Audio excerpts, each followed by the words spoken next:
ሰላም እንዴት ናችሁ? ውድ የዚህ ቻናል ተከታታዮች በርካታ ስፖርታዊ መረጃዎችን ስለ ሁሉም የአውሮፓ ክለቦች ይዘን መጥተናል። እስከ ፕሮግራማችን መጠናቂያ ድረስ አብራችሁን ቆዩ። ቼልሲን፣ ማንቸስተር ሲቲን፣ አርሰናልና ማንቸስተር ዩናይትድን የተመለከቱ ወሳኝ የሚባሉ መረጃዎች አሉን። ዛሬ እንግዲህ ከማንቸስተር ሲቲ እንጀምራለን። አብራችሁን ቆዩ። ኖቲንግሃም ፎረስት ለኢሊዮስ አንደርሰን የክለቡ ታሪካዊ ከፍተኛ የዝውውር ክፍያ ለማግኘት እያተኮረ ነው ተብሏል። ክለቡ የተጠየቀውን ዋጋ ለመቀነስ ምንም ፍላጎት የለውም። ይህም ፎረስት ወደ 120 ሚሊዮን ፓውንድ ይፈልጋል ሲል ነው ታማኝ የሚባል የዜና አውታር እየገለጸ የሚገኘው። ምናልባትም የኢሊዮስ አንደርሰን ዝውውር ማዘግየት ለማንቸስተር ሲቲ ትልቅ ስህተት ሊሆን ይችላል። ምክንያቱም ዝውውሩ በዘገየ ቁጥር የተጫዋቹ ዋጋ ከፍ ይላል። በተለይም በእሱ ላይ ያለው ፍላጎት ከጨመረና በዓለም ዋንጫው ላይ መድመቅ የሚችል ከሆነ ዝውውሩን ቶሎ የማይጨርሱ ከሆነ በሲቲዎች ላይ ሌላ ችግር ሊፈጥርባቸው ይችላል።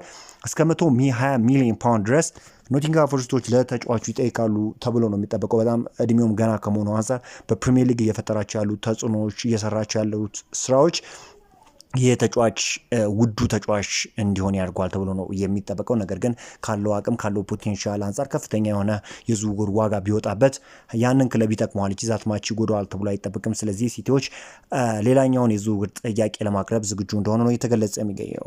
ማንቸስተር ሲቲ ለባልዴ የዝውውር ጥያቄ ለማቅረብ እየተዘጋጀ ነው ተብሏል። የዝውውር ዋጋው እስከ 70 ሚሊዮን ዩሮ ድረስ ሊደርስ እንደሚችል እየተገለጸ ይገኛል። ተጫዋቹ እንግዲህ ከባርሴሎና የመልቀቁ ነገር አይቀር ነው። ማንቸስተር ሲቲዎችም ተጫዋቹን ለማግኘት ወሳኝ የሆኑ ስራዎችን እየሰሩ እንደሆነ ታማኝ የሚባል የዜና አውታር እየገለጸ ይገኛል። በቅርቡ እንግዲህ ይህ ተጫዋች በደንብ የሚሰሩ ከሆነ ተጫዋቹን ያገኙታል ተብሎ ይጠበቃል። አርሰናል የልደዝን ለማስፈረም 100 ሚሊዮን ዩሮ የሚያወጣ የዝውውር ጥያቄ ለማቅረብ ተዘጋጅቷል ተብሏል። ነገር ግን ጁቬንቱስ አቋም በመጠበቅ ተጫዋቹን ለመልቀቅ ፈቃደኛ አልሆነም ነው የተባለውና አርሰናሎች በዚህ ተጫዋች ላይ በጣም ከፍተኛ የሆነ ስራ እየሰሩ ይገኛሉ። በደንብ ገፍተው የሚሄዱበት ከሆነ ግን ተጫዋቹን የማያገኙበት ሪዝን ይኖራል ተብሎ አይጠበቅም። ተጫዋቹን ለማግኘት ወሳኝ የሆኑ ስራዎችን እየሰሩ ይገኛሉ። ከዛ ውጪ አርሰናል በዚህ ክረምት ሁላን አልቫሬዝ ለማስፈረም የሚደረገውን ፍክክር ይመራል ተብሏል። ባርሴሎናና ሪያል ማድሪድ በስምምነቱ ላይ ያላቸውን ፍላጎት እየቀነሰ መጥቷል። አትሌቲኮ ማድሪድ የአርጀንቲና ኮከቡን የማቆየት እቅድ የለውምና በዝውውር ገበያ ውስጥ ሪከርድ በሆነ ዋጋ ለመሸጥ ስለሚፈልጉ ከፈላጊ ክለቦች ልዩ ጥያቄ ይጠብቃል ተብሎ ይጠበቃል። ከ100 ሚሊዮን በላይ ማውጣት ሊኖርበት ይችላል። አርሰናል እንደሚታወቀው እንግዲህ ሪያል ማድሪድ በጣም ከፍተኛ የሆነ ገንዘብ አቅርበው ነው አልቀበልም ያሏቸውና አርሰናሎችም ጠንክረው የማይሰሩ ከሆነ በጣም ከፍተኛ የሆነ የዝውውር ዋጋ የማያወጡ ከሆነ ተጫዋቹን ያገኙታል ተብሎ አይጠበቅም።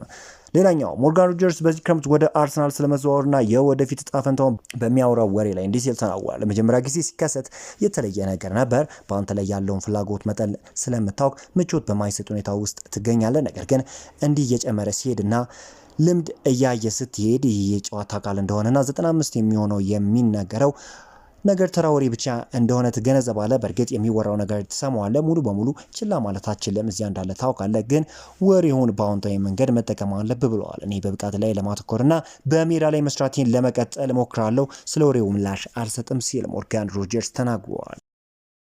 ቤሺክታሽ በቅርቡ ሊያንድሮ ትሮሳርድን ለማስፈረም አዲስ ሙከራ አድርጓል ሲል ታማኝ የሚባል የዜና አውታር ገልጾታል። የትሮሳርድ ሁኔታ እንግዲህ ያበቃለት ይመስላል። አርሰናል የመልቀቁ ነገር የማይቀር እንደሆነ ነው ታማኝ የሚባሉ የዜና አውታሮች እየገለጹ የሚገኙት። ባርሴሎና ለማንቸስተር ዩናይትዱ ተጫዋች ማርከስ ራሽፎርድ 13 ሚሊዮን ፓውንድ ብቻ ማቅረብ እንደሚፈልግ ነው እየተገለጸ የሚገኘው። ታዲያ ይህ ተጫዋች እንግዲህ ወደ ባርሴሎና የሚሄዱ ነገር እጅግ አጠራጣሪ ወይም የመከሰት ዕድሉ ጠባብ ሆኗል። ምክንያቱም ማንቸስተር ዩናይትዶች እስከ 34 ሚሊዮን ፓውንድ ድረስ እንደሚፈልጉ ይታወቃል።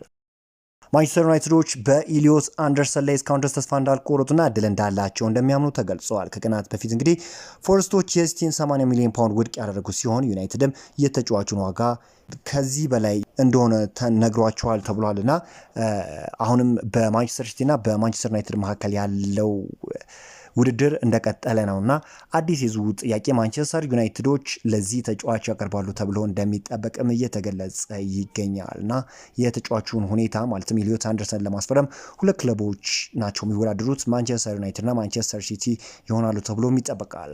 ከዛ ውጪ ሊቨርፑልን በተመለከተ ፋብሪዚዮ ሮማኖ ስለ ዲማንዲ ያቀረበውን ነገር ላጋራችሁ። ተጫዋቹ በሊቨርፑልና በፒች እየተፈለገ ይገኛል። ሁለቱም ክለቦች አሁንም በፉክክር ውስጥ አሉ። ሊቨርፑል ዝውውሩ እንዲሆን ከፍተኛ ጥረት እያደረገና እየገፋበት ይገኛል ተብሏል። ለሊቨርፑል ዴማንዴ ቀዳሚ ዝውውር ኢላማ ተደርጎ ይታያል። ክለቡም ስምምነቱን ለማጠናቀቅ ለተጫዋቹ ከፍተኛ ገንዘብ ክፍያ ለማቅረብ ተዘጋጅቷል ተብሏል። በሌላ በኩል ፒኤስጂን ፍላጎት አለው፣ ነገር ግን የእነሱ ሁኔታ በኮኖር ብራድሊ እና ባርኮላ እንዲሁም ጎንካሎ ራሞስ እና ካንጊሊ የወደፊት እጣ ፈንታ ላይ የተመሰረተ ነው ተብሏልና ሊቨርፑሎች በደንብ የሚገፉበት ከሆነ ይህንን ተጫዋች ማግኘት እድላቸው ከፍተኛ እንደሆነ ነው የተነገረው። እንግሊዛዊ የቦርንማውዝ አማካኝ አሌክስ ስኮት ዋጋው 80 ሚሊዮን ፓውንድ ተብሏል። አሌክስ ስኮት የማንቸስተር ዩናይትድ እና የሊቨርፑል ኢላማ ሆኖ ብቅ ብሏል። ተጫዋቹ እስከ 80 ሚሊዮን አካባቢ ሊያስወጣ ይችላል። ታዲያ ሁለቱም ክለቦች ተጫዋቹን ለማግኘት ከፍተኛውን ስራዎችን እየሰሩ እንደሆነ እየተገለጸ የሚገኘው ፖቴንሻል አለው። ጥረው ወይም ገፍተው የሚሄዱበት ከሆነ ተጫዋቹን ያገኙታል ተብሎ ይጠበቃል።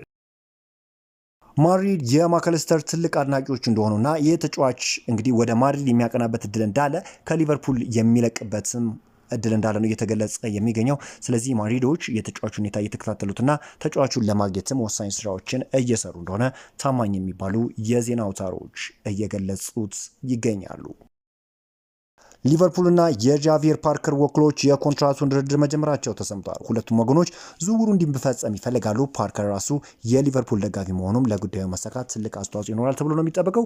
ይህንን ተጫዋች ለማስፈረም ሊቨርፑሎች ወሳኝ የሆኑ ስራዎችን እየሰሩ ነው እንደሆነ ነው እየተገለጸ የሚገኘው። ተጫዋቹ በጣም ኳሊቲና ፖቴንሻል ያለው ተጫዋች ሲሆን ሊቨርፑልም ተጫዋቹን ለማግኘት ወሳኝ የሆኑ ስራዎችን እየሰሩ እንደሆነ ይገኛል። በዛሬው ዕለት እንግዲህ በርካታ የሆኑ መረጃዎችን ስለ ሁሉም የአውሮፓ ክለቦች ለማቅረብ ሞክር ያለውኝ።